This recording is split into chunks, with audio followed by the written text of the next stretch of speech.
Dear audience, namaste and welcome to American Conversations. I'm Sukriti Sharma, and here today with me is Natasha Wozniak, founder of Sanga-Sangai, a nonprofit organization created to help the earthquake victims back in Nepal in 2015. Welcome to the show, Ms. Wozniak. Thank you for coming. Namaste. Thank you for having me. Good. Everybody knows you as Natasha Wozniak, the social hero, and they say behind every hero, there's always a story. What's your story? My story is, well, I've been around for a while, so there's a lot of different aspects to it, but let's just say that when I was 19 years old, I really wanted to go study abroad somewhere, and it ended up that the place that I chose was Nepal. That's amazing. I read some articles in National Geographic about Nepal, and I got fascinated, and then 2 weeks later there was a poster in my university saying study in India or Nepal. Oh, wow. So it felt like a message for me, like I'm supposed to go to Nepal. And at that time I was studying art, and there was a chance to study art in Nepal. It was sort of like a program where you could choose whatever subject, and it just seemed like a perfect fit, so I went. That's amazing. So that's the background of my connection with Nepal. So when you won the Fulbright scholarship back in 1999, out of all the countries, what made you choose Nepal to spend your year abroad in? Well, the Fulbright was the follow-up from the first year. The first year was University of Wisconsin program. So I had gone there, and I lived with a Newari family in Patan, and I also would often go out to the countryside and stay in Lamjung with another Baon family. And I... when it was time to leave after the Wisconsin program, I knew that I wanted to come back. Yeah. And so as soon as I went back, I applied for the Fulbright to Nepal and to continue what I was doing before. So I understand you were assigned a host family for your exchange program. Yeah. And they said that you had to spend a year in Nepal, right? Yeah, the University of Wisconsin program was a year. And so I had actually two host families, as I mentioned. Oh, wow. The family in Patan, the Sakya family, and I studied Murtikala, sculpture. Oh. Yeah. And then the other host family is actually the family of my co-founder in Nepal, and they're Brahmin family in Lamjung, and I was assigned them. We needed to go on a village study tour so that we could see village life and like experience the countryside and learn better Nepali by being someplace where there were English speakers. And so I ended up with their family in a village called Duradana. I've been there. Yeah, it's in Lamjung. It's, like not that many people have been there, just as a casual visitor. But, so I ended up in this village. And actually, the director of the program, Manohari Upadhyaya, he was familiar with that area, and he assigned it. So, and then I was selected for this particular family. So it was like, first I was selected to send to this village, and then to this particular family. Yeah. And then I developed such a close relationship with them over the time. And it was Dasai. It was what? Dasai. Ah. The time when I was in the village. So, there's a lot of festivals. Yeah, so I got to meet everybody, and everybody was gathering, and everybody was just, sitting around and talking and wanting to talk to me. Aww. So, yeah. So, was there any trouble communicating with everybody, like your host family? At first, my Nepali was like, shaky. Yo ke ho, mero naam Natasha ho. And the mom of the Lamjung family, she still does some imitation of me. Like how funny and bad my Nepali was at that time. I kind of understood like basic things that were going on. I feel awkward because I would, of course. I'm sitting there and I don't really know what's going on. So what I would do actually is I had a piece of paper, and anything I heard that I didn't know, that I would hear the word over and over, and I didn't know it, I would write it on this piece of paper. That's amazing. And then I'd just fold it up and tuck it in here. And when we were walking around and we go to the different houses in the village and sit around and they were having a conversation, I pull it out and study it. That is so smart. Yeah, so I'm sitting there, I have time, and then also if I have a question, they're there, they can help me. That's so amazing. That was really like my, technique for learning Nepali. Wow. So upon returning from your trip as an exchange student, what was one thing you took away from the experience? Well, it's a really major culture difference between, I grew up in Wisconsin and Nepal. So really the major thing that I learned is that there's certain things that we think are like, this is the way to do it. Yeah. And then you go to another culture and it's the opposite. Exactly. And it works for them. So then you understand, oh, okay, there's not just one way, and you can't be so set that one way is right, because there's, humans have come up with so many different approaches to every part of life. So that you had a different perspective when you went there.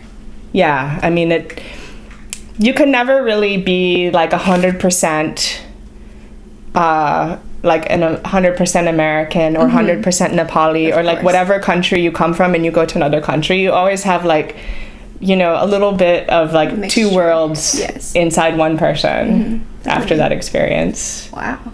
So what pushed you back from revisiting Nepal after you came for the 16 years?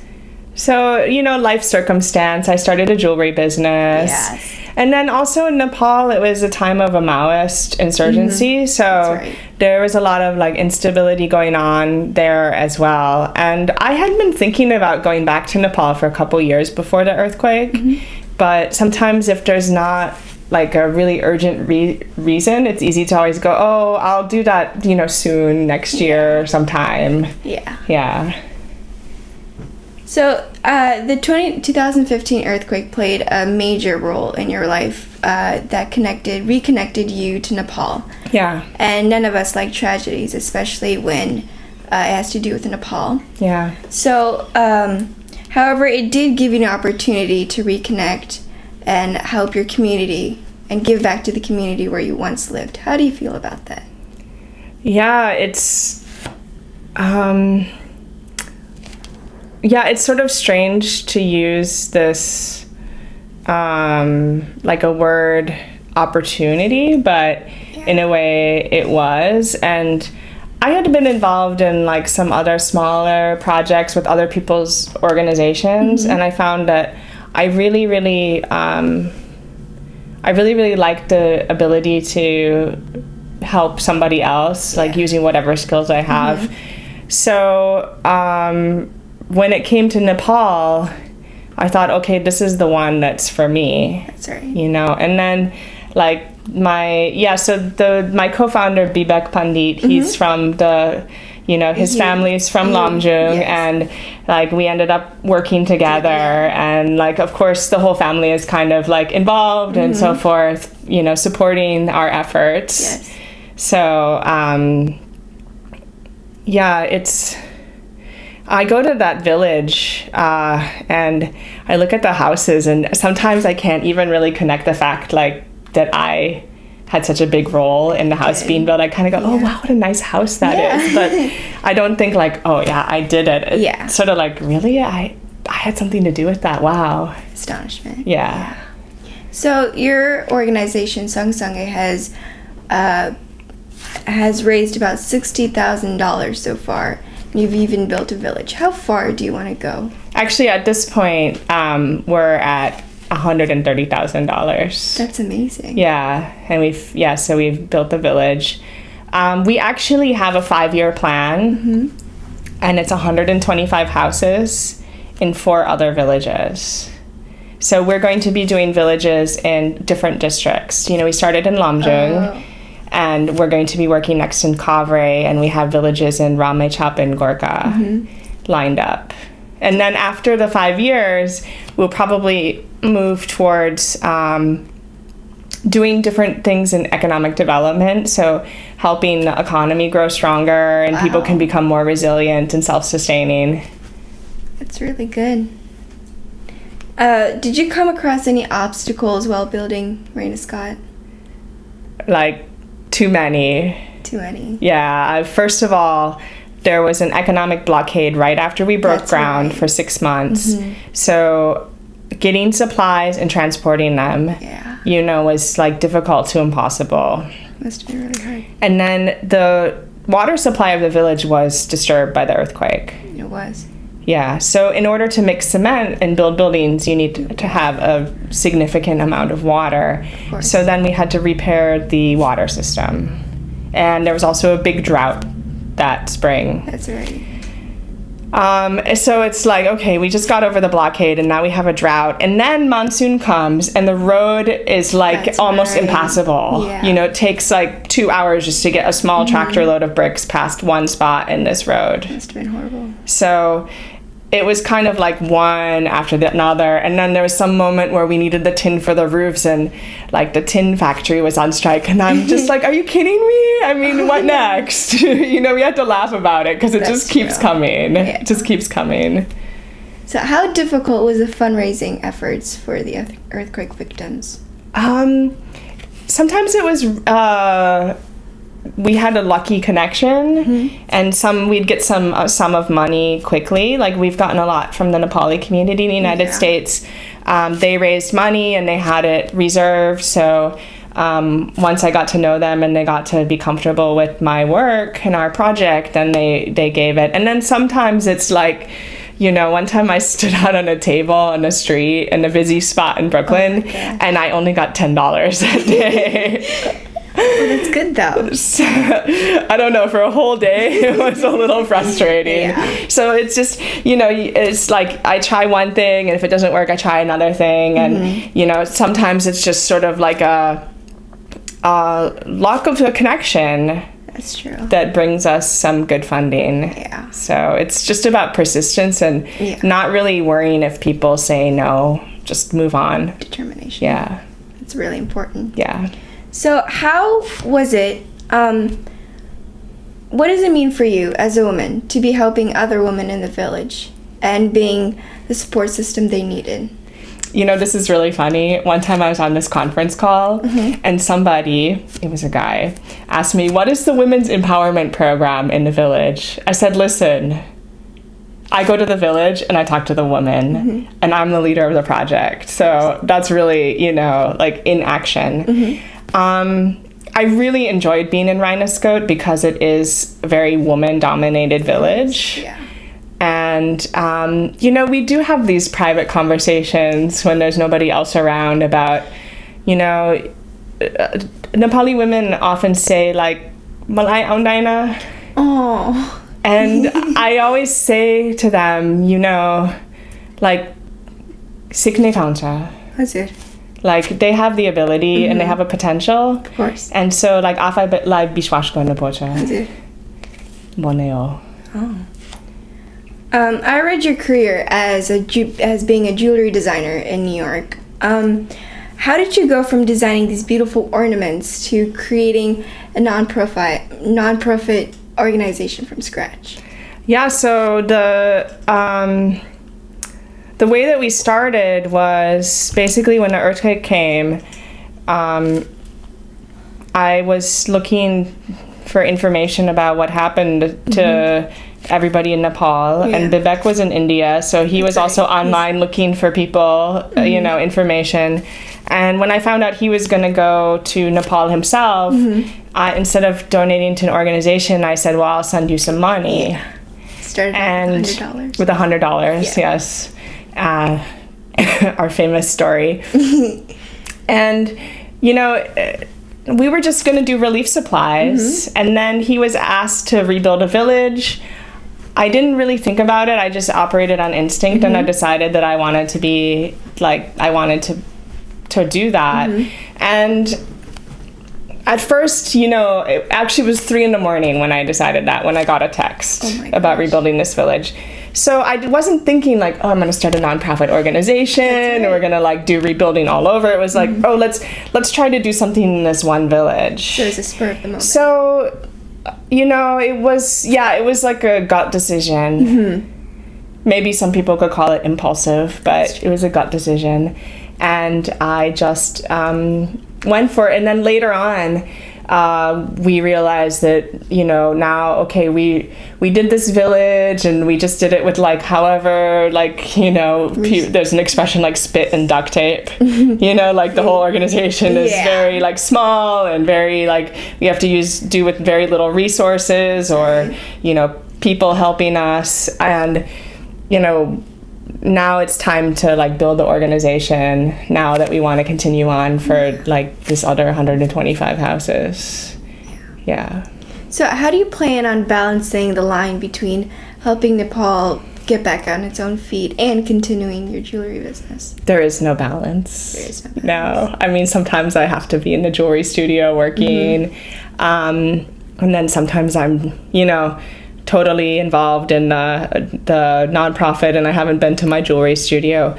But actually, eventually what I'd like to do is take all of the things that I've learned of being a jewelry designer and producing jewelry and marketing it and incorporate that into one of our economic development plans in Nepal. So, you know, like tying it all together, because I have a lot of skills from being and you know, having my own business for so many years. So that can benefit a lot of people there. Yeah. So you made that necklace all by yourself, right? Yeah, this is my Ganesh. And I made this as a piece for people to buy as a fundraiser. Oh, wow. At the beginning of the project, because of course Ganesh clears the obstacles. It does. So I thought, you know, I really need something for this project to clear the obstacles. And this particular one, which I wear all the time, I'm going to leave in the village when it's 100% complete. And the next time I go. That is amazing. I've seen your jewelry and the designs are amazing. Like I've seen them online. Thank you. You're welcome. And I was actually shocked. And I read that you started your interest in art and specifically metal when you're at the age of 15. Yeah. What drove you to that? It's another thing. I don't actually even know where the idea came into my mind, but the idea came into my mind at that point. And in the town I lived in, Racine, Wisconsin, they had a jewelry making class at the local museum, and my mother managed to get me a spot, and then it just kind of went from there. Yeah. It's amazing. Yeah. So last but not least, do you have any final words for those who are thinking of joining the social activism but have not yet found a way to become involved? So I would say that, for example, I worked with an organization that works in Uganda before any of this. And what I did was I made my jewelry pieces, I made some special design jewelry pieces, and I sold them and I gave them a percentage. So that was some way that I could be involved. It doesn't have to be starting an organization, which I really don't recommend unless you have some, you know, you've already been involved.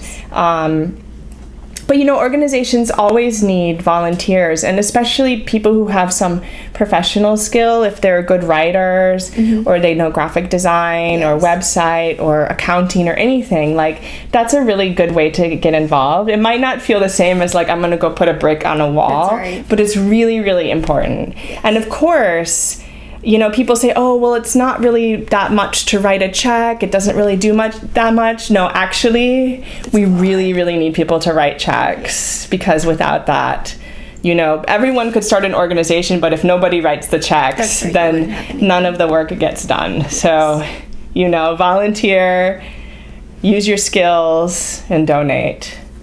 And then if it's really engaging to you, then you can decide to take it to something a little bit larger. So do you have any messages to the Nepali community? Yeah, so sabai मेरो नेपाली supporterहरूलाई के भन्न मन लाग्यो भने हाम्रो संस्थाको नाम सँगसँगै हो अनि हामी अमेरिकामा बसेको नेपाली अनि हाम्रो अर्गनाइजेसन सँगैमा ल्याएर मेरो एकदम खुसीको कुरा हो किनभने हामी सबै नेपालको लागि नेपालको मायाको लागि गर्ने हो अनि सबैजनाको सपोर्ट भएर like if I don't have the support of Nepali community I can't succeed with this project. So it's really like my pleasure. अनि मेरो आफ्नै परिवार जस्तो भइसक्यो. धन्यवाद Mrs. Wozniak. Dhanyavad, Sukriti. Thank you. Dear audience, we would like to wrap up today's American Conversations with Natasha Wozniak. If you'd like to donate to her cause, feel free to do so at sanga-sangai.org. Thank you and have a good night. Namaste.